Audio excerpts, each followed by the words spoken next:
Students, here we will be explaining today the torsion test. Before starting with the torsion test, let us come to know what is torsion. A torsion occurs when any shaft is subjected to a torque, and this is true whether the shaft is rotating or it is stationary. The torque makes the shaft twist and one end rotates relative to the other, inducing shear stress on any cross section. Failure might occur due to shear stress alone or because of the shear is accompanied by the stretching or bending. So in this experiment you got to know about what is the torsion equation. So you got to derive and write about the torsion equation. The torsion equation is given by T by J is equal to G theta by L, which is equal to tau by R. So this is a torsion equation which you have to derive it, write it on the record, as well as you have to know these what are. Torsion equation T by J is equal to G theta by L and tau by R is equal to 2 by R. Each and every terms are mentioned here. T is applied torque, which is given in terms of Newton meter. J is polar second moment of area about the shaft axis or polar moment of inertia, which is measured in terms of meter to the power 4. R is a radial distance of point from the center of the section, which is given in terms of meters if you are using millimeters. Tau is shear stress, Newton per meter square. Theta is the angle of twist, which is measured in terms of radians. G is modulus of rigidity. Here in this experiment, we are using two types of materials. One is mild steel, another one is aluminum. As you people know, mild steel is a ferrous material, aluminum is a pure material, it's non-ferrous materials. You have two shackles where one shackle will be held, another shackle will be along with the specimen, it will be twisted. Before that, we got to measure the specimen. With the help of the slide calipers, you got to measure the dimension of the specimen. The gauge length from here, from this point to this point is the gauge length, and the diameter you got to measure. So this is what I have shown here. Depending upon the material what you have to do. Mild steel is gauge length L we had to mention, and diameter D we got to measure it in terms of millimeter. So as well as the same thing for aluminum too. Aim should be to study the behavior of a given material subjected to torsion and to determine, the first one is modulus of rigidity and the second one is modulus of rupture in torsion or maximum shear at failure due to the torque, which is given by torsional shear stress by breaking stress tau max, it is tau max. So the apparatus required is torsion testing machine, vernier caliper, scale and torsion shackles. So with this I will hand it over to Krishnamurthy sir. He will be explaining you people about the practical conduction of the torsion test, and further we will just after that how to do the calculation part. I'll be explaining that later. And why this graph is in order to check out with the twisting moment of the workpiece, and is always measured in terms of y-axis and x-axis. X-axis is angle of twist and y-axis is the torsion. And why we are using this graph sheet in order to find is because we in order to find out the maximum torsion, maximum torsional force. So with the help of this graph, we can represent the maximum stress which is applied on the specimen. Torsion testing machine. Today torsion test. First, so two materials, one mild steel, one aluminum. Okay, mild steel and aluminum. First you measure the gauge length. First you measure the gauge length. So on vernier, just you measure the diameter. Gauge length is 30.2 mm.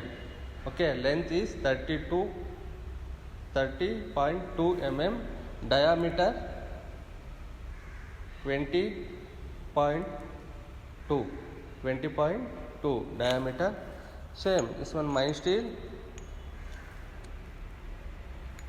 measure the diameter, length, gauge length 25.2. Okay, diameter is 15.2. Okay, first two material, mild steel and aluminum. This one torsion shackles. Just you fixing the shackles. Just one shackles both side. Okay.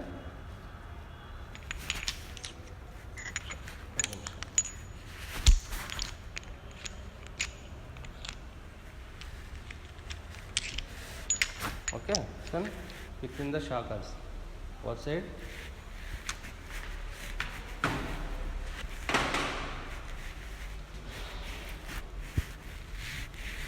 Okay, torsion first you machine on one gear motor, one gearbox.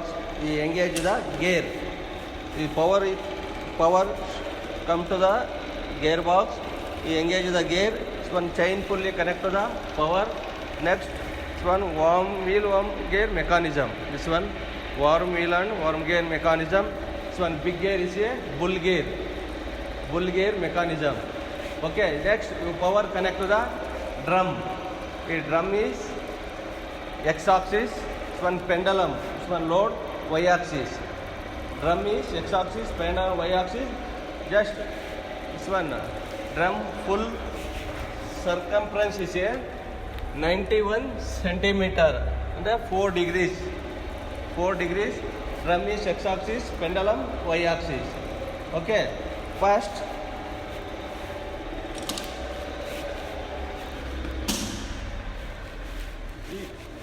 you see all of you just two slot here. First you select the slot equal, you the red dot come to the side, coincide the pin. You manual, this one take handle, rotating this position, red is come to the side, pin.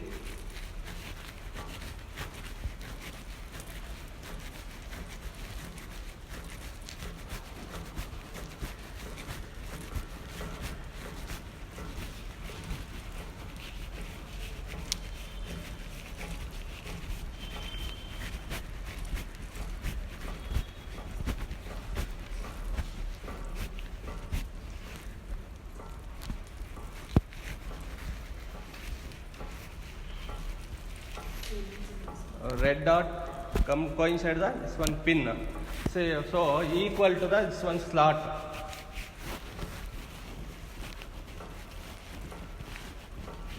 Okay, you see red you equal the pin equal inside one spring here.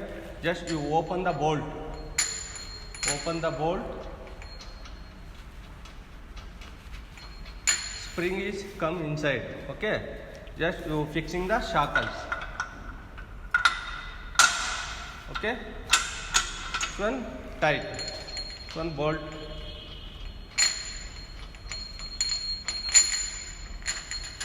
Full hand tight. Just you friction this tight. Okay. Fixing. Next, this one graph sheet. Graph sheet, this one white is come right side. You paste the graph sheet. Okay, just you paste the graph sheet. Paste.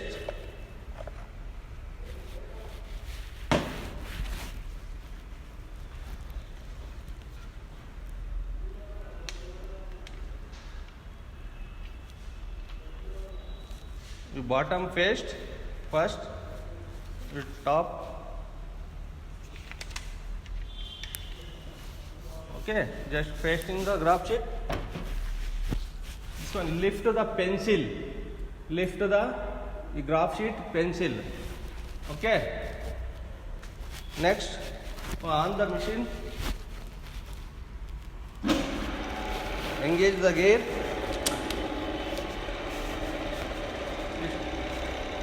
Start the graph sheet.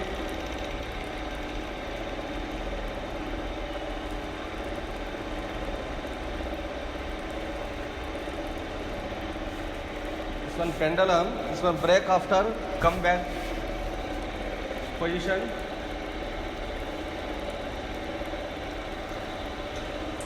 Okay, break it off.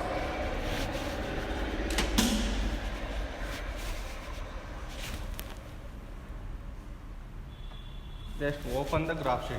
And this is what the graph which we have obtained by keeping one of the end of the specimen in a stationary, and other will be tested, other end will be twisted with the help of the drum. So the drum will be on with the graph sheet which is available here. This is what graph sheet which is we use it for to determine the maximum torque, that is Tmax, as well as the slope. So as I just give, there is a proportionality with respect to Tmax as well as angle of twist here. So this area is nothing but dt, and this area I have taken as d theta. So in the manual you can just represent it as gy as well as dx. With the help of this Tmax, you can just go through this from here to here. What is the distance you got to measure? So 1, 2, 3, 4, 5. You'll get Tmax. This Tmax 5 into 545.45 is nothing but the machine constant. You want to multiply it to get the total maximum torque, which will be in terms of Newton per centimeter per square. Then you just convert it to millimeter. With all these things, we will just come back to the tabular column. What you have to write: material, what type of material you have used, what is the material which you have used, that you had to represent. Gauge length of the specimen you got to mention, and diameter of the specimen you got to mention. Then polar moment of inertia for circular cross section, which will be always available by J is equal to pi d to the power of 4 by 32. You got to measure and keep it. Here you got to enter all the tabular column things, like first one specimen you have taken, one is nothing but the serial number 1 mild steel. What is the slope which you have got? With the help of these two, we will just get to know about what is called as theta, that is x, delta x into, this is a degree of x-axis degree which we have taken an angle of twist in terms of radians, 0.339 or 4 degrees we have taken into pi by 180. Then T is nothing but applied torque. With the help of delta y, we have got this, as I taught you people. Then the maximum shear we got to find out. So with the help of